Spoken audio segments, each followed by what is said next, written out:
I'm Steve Brusati. I'm a paleontologist and professor at the University of Edinburgh in Scotland, and we are very excited about this new fossil discovery.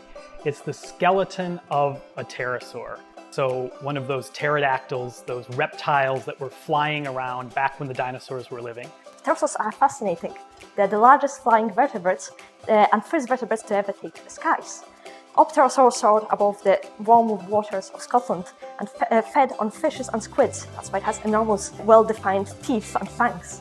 It's a new species. We call it Yark-Skianach. That's a Scottish Gaelic name, and that pays homage to where it was found here in Scotland on the Isle of Skye.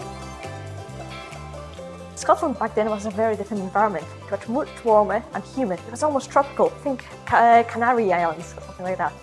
The waters were shallow, swimming with enormous dolphin-like ichthyosauruses and filled with squids and ammonites.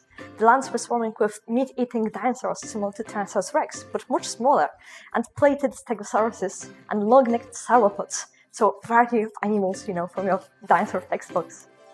It's an exquisite skeleton. The bones are preserved in 3 dimensions. It's 170 million years old, give or take, and it's big. This animal had a wingspan of over 2.5 meters. That is generally the size of the largest birds today. So already, way back in the Jurassic period, these pterosaurs were getting much larger than we used to think.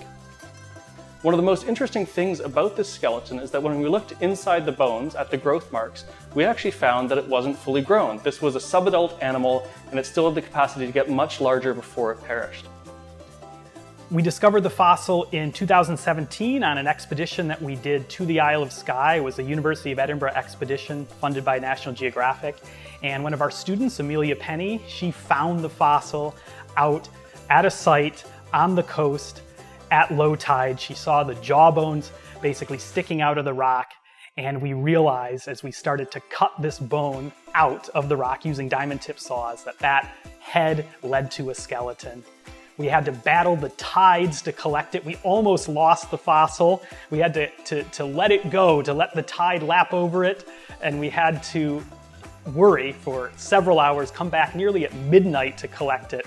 And thankfully it was still there. And then for the last 5 years or so, we've been studying it here at the University of Edinburgh.